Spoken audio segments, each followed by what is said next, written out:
आज की डेट में क्रेडिट कार्ड्स हमारी स्पेंडिंग के अंदर एक बहुत ही बड़ा रोल प्ले करते हैं।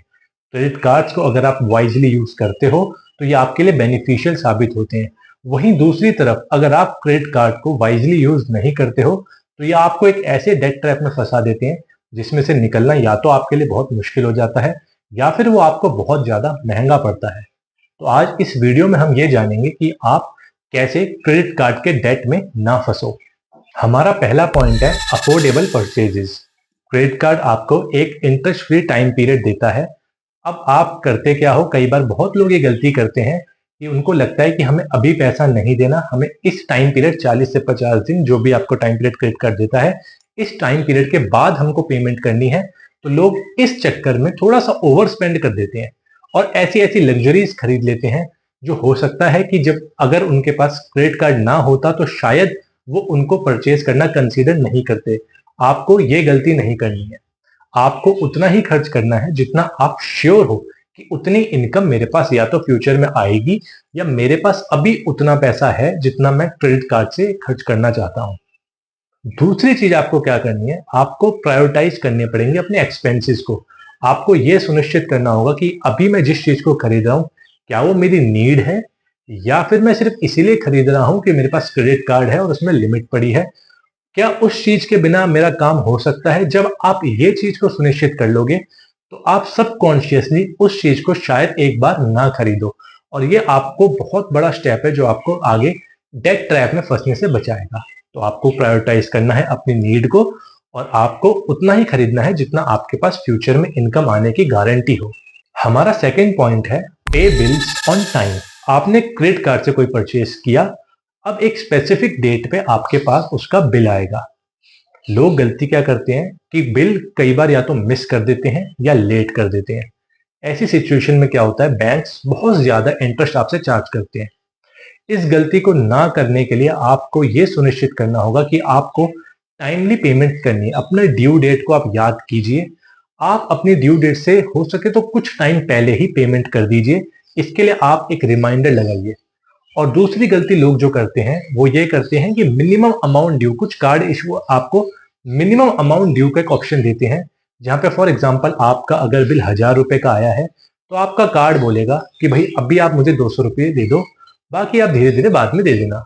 तो ये गलती आपको नहीं करनी है। इससे होता क्या है, आपका जो बैलेंस होता है वो आगे ट्रांसफर होता है, उस बैलेंस पे इंटरेस्ट लगता है और आपका इंटरेस्ट बढ़ जाता है। दूसरी बात, अगर आपने उसके बाद कोई नई परचेज करी तो बैलेंस प्लस वो नई परचेज ये दोनों आपको अमाउंट बढ़ा देंगे और इस पे इंटरेस्ट आपका ज्यादा आएगा। तो आपको कोशिश करनी है कि आप अपना मिनिमम अमाउंट ड्यू पे ना करें और एक ही बारी में सारी पेमेंट कर दें। तो आपको ध्यान में क्या रखना है, आपको बिल टाइम पे देना है और आपको एक ही बारी में सारा बिल पे करना है जिससे कि आपको आगे फ्यूचर में कोई दिक्कत नहीं होगी। तीसरा पॉइंट है avoid cash withdrawals. Credit card आपको एटीएम से कुछ लिमिट तक कैश विड्रॉ करने की फैसिलिटीज देते हैं। आपको किसी भी कीमत में ये चीज अवॉइड करनी है। आपको क्रेडिट कार्ड से कैश विड्रॉ नहीं करना। इसके दो मेन रीजन हैं। पहला रीजन है, जो आप कैश विड्रॉ करते हो क्रेडिट कार्ड से एटीएम से, वो इंटरेस्ट फ्री पीरियड के लिए एलिजिबल नहीं होता है। मान लो आपने आज 2000 रुपए अगर एटीएम से निकाले हैं तो आपको जिस दिन आप वो पैसा निकालोगे उसी दिन से उस पे इंटरेस्ट चार्ज करेगा बैंक, जिसकी वजह से आप इंटरेस्ट फ्री पीरियड को एंजॉय कैश विड्रॉवल के केस में नहीं कर सकते हो। और दूसरी जो प्रॉब्लम होती है, आप फ्यूचर में अगर कोई एक्सपेंस करोगे क्रेडिट कार्ड से कैश विड्रॉ करने के बाद तो आपका वो परचेज भी इंटरेस्ट फ्री पीरियड के लिए एलिजिबल नहीं होता है। तो ये दो रीजंस हैं जिसकी वजह से आपको किसी भी कीमत पे क्रेडिट कार्ड्स के थ्रू कैश विड्रॉ नहीं करना चाहिए। तीसरा ऑप्शन होता है ईएमआई फैसिलिटी को आपको वाइजली यूज करना है, या तो हो सके तो आपको अवॉइड करना है। अगर आपका बिल बहुत ज्यादा हो जाता है तो बैंक आपको ये ऑप्शन देता है कि आप अपने आउटस्टैंडिंग अमाउंट में ईएमआई करवा लीजिए और थोड़ी थोड़ी करके हमें पेमेंट देते जाइए। इस चीज को आपको अवॉइड करना है। और अगर आप इसको यूज भी करोगे तो आपको कुछ चीजें देख लेनी है कि आपसे कितना प्रोसेसिंग फीस ली जाती है, कितने एक्स्ट्रा चार्जेस आपको पे करने पड़ेंगे। आपको ये बैंक से जान लेना बहुत जरूरी होता है। इसलिए ईएमआई ऑप्शन अगर आप यूज कर रहे हो तो बहुत ही वाइजली ये सब जान के यूज करना, नहीं तो ईएमआई ऑप्शन को आप यूज मत करना। हो सके तो एक ही बारी में आप अपना सारा बिल पे कर देना। और अगर आपको बिल ज्यादा लगता है तो आप क्रेडिट कार्ड को वाइजली इस हिसाब से यूज कीजिए कि आपके पास उतना या तो पैसा होना चाहिए या आपका इंटरेस्ट फ्री पीरियड के अंदर उतना पैसा आपके पास आना चाहिए जो आपने यूज किया है। अगला पॉइंट है हमारा review your credit card statement. आप अपनी जो स्टेटमेंट होती है क्रेडिट कार्ड की उसको रिव्यू करना टाइम टाइम पे। इससे क्या फायदा होगा, इससे आपको ये पता चलेगा कि आप क्रेडिट कार्ड को यूज करके सबसे ज्यादा एक्सपेंसेस किस सेक्टर में करते हो। तो इससे आप एक डिसीजन ले पाओगे कि क्या जो मैं एक्सपेंस कर रहा हूँ ये मेरे लिए जरूरी है या फिर ये मेरे लिए जरूरी नहीं है। जब आप ये डिसीजन ले लोगे अपनी स्टेटमेंट के थ्रू, तब आप क्रेडिट कार्ड को और अच्छी तरीके से यूज कर सकते हो।